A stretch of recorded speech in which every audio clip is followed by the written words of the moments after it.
E-commerce, while convenient, cannot replicate the feeling of walking into a store and being bombarded by creative displays.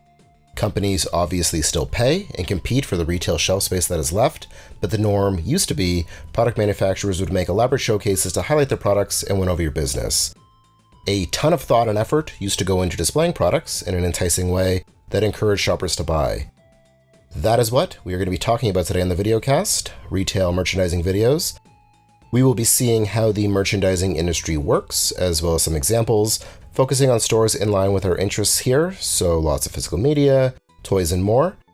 As always, I'm your host Brian, and before we get into it, none of this happens without the support of our patrons over at patreon.com/pixandportraits. You can get access to a ton of exclusive videos and my book, The Nostalgia Economy, for just $5 a month. You can also become a member or give us super thanks here on YouTube. Everything helps. So if you like what we do and want to help make it happen, please consider supporting us. Patreon.com/pixandportraits. Now, we recently looked at retail training videos that would be used to prepare new employees for their roles in stores. Merchandising videos were similar, but were aimed at existing employees or employees of a third party or those working directly for the product manufacturer. For those who have never worked in retail, it may come as a surprise, but more goes into merchandising than just putting products on a shelf. Some stores are responsible for organizing and setting up their own displays, but often these tasks are delegated to a third-party company who represent and serve multiple stores or manufacturers. Vendors come in and provide stores with info on new products, the products themselves, point-of-purchase marketing material like signage, displays. These companies pay a lot of money to have their products highlighted so they stand out against their competition, that they are placed at eye level or with a certain amount of facings. Shelf space is limited and everybody wants their product to be seen as much as possible. The industry obviously has changed a lot with the widespread adoption of online shopping and marketing. You can get a targeted ad now that goes directly to your phone in your hand that you can buy a product from, but that wasn't the case 30 years ago. And so retail merchandising, while still a thing, used to be much bigger. Shoppers had to be wowed in-store, and so the products had to be dressed up and presented as enticingly as possible. Shoppable is the term used. How can we make people want to shop, make them want to spend more, buy more things? That's where the videos we're going to be looking at come in. There are a few different kinds of merchandising videos. There are instructional ones that teach you how to set the product up. Where exactly you were supposed to watch this while you were putting it together on the sales floor, I don't know. You'd probably also have paper instructions, but the videos walked you through how displays should look, how and what products should be highlighted. There were also videos sent to stores that advertise products. Think of these like commercials, but just for the stores only. They are introduced the same way, but are presented through a more financial lens. It's not about how much you need or will enjoy the product. It's about how much money you will make selling it. Similar to these are the videos that would loop in stores that are more or less sizzle reels for products currently available or that companies have paid to highlight. As a former employee, these drove me crazy, but it also drives sales. It is an important part of retail merchandising. So I have collected a few examples here of the different types of merchandising videos, some from the 80s, but mostly from the 90s. We will start with Toys R Us. I would place this around 1985-86, judging by some of the products being sold, and it is a perfect introduction to what a merchandiser actually does. We get some great shots of some of the most popular toys of the time, Fisher-Price, G.I. Joes.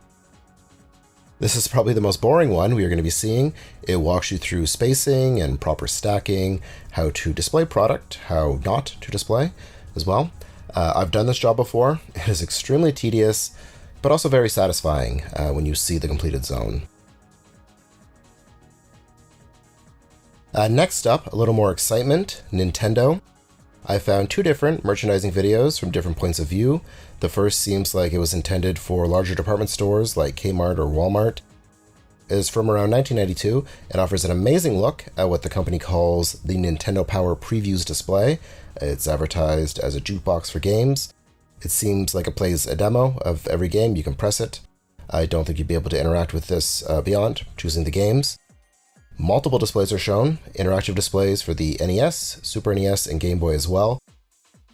The retro video game market has been wild for years now. That's what my book revolves around, and these displays go for big money these days. This video instructs employees how to open them up and swap games out. Very cool. The other Nintendo video I found is from 1997 for the retailer Babbage's, which is now GameStop. This is a reset, which in merchandising terms means changing the layout of a store or an aisle. A lot of this has to do with changing the signage with the release of the N64 and the Game Boy Pocket a year earlier. There are a ton of characters, statues, displays. It's got the GoldenEye music in the background, which is excellent. Games, media, we keep these with us, but seeing old marketing stuff always gets me because this is the stuff that gets forgotten. So I love that these tapes were preserved. We talk about this, physical media, here all the time, especially video, VHS, and this next piece is for Hanna-Barbera Home Video. I would file this under a VHS screener. Back when video stores were popular, movie studios would send them tapes known as screeners, promoting the release of a film on VHS. These were never meant to be viewed by the public. They were for the video store proprietors only. Screeners were like trailers with a focus on how much money you were going to make on your investment, how much you were going to rent, how much your customers are going to want or need this. Sometimes they were simply commercials, like we mentioned earlier, that would highlight how popular the film was, what critics were saying, how much money it made at the box office, but other times the producers got creative and made short vignettes within the world of the films. They also outlined their marketing strategy, which is fascinating, seeing internal sales information and seeing how studios try to sell their movies to sellers with all the different marketing materials, standees, contests, POP. That's what this is here from around 1991. It brings us into Dino's videos and shows us all the different marketing pieces, posters, shelf talkers, floor displays, all to promote Hanna-Barbera's line of VHS. It encourages store owners to get crafty, to get more attention on the products. Because it targeted video stores, it also talks about how to sell previously viewed tapes and even get an appearance by Hanna-Barbera characters. They apparently gave you a costume if you bought enough tapes. It ends with a pretty terrible rap I'll spice in here. To catch your eye. It's pretty cool, but that's no surprise. Amazing product that's on your shelves. What do you think? This stuff was made by elves? We do it all for you. We do it all for you. We do it all for you. We do it all for you.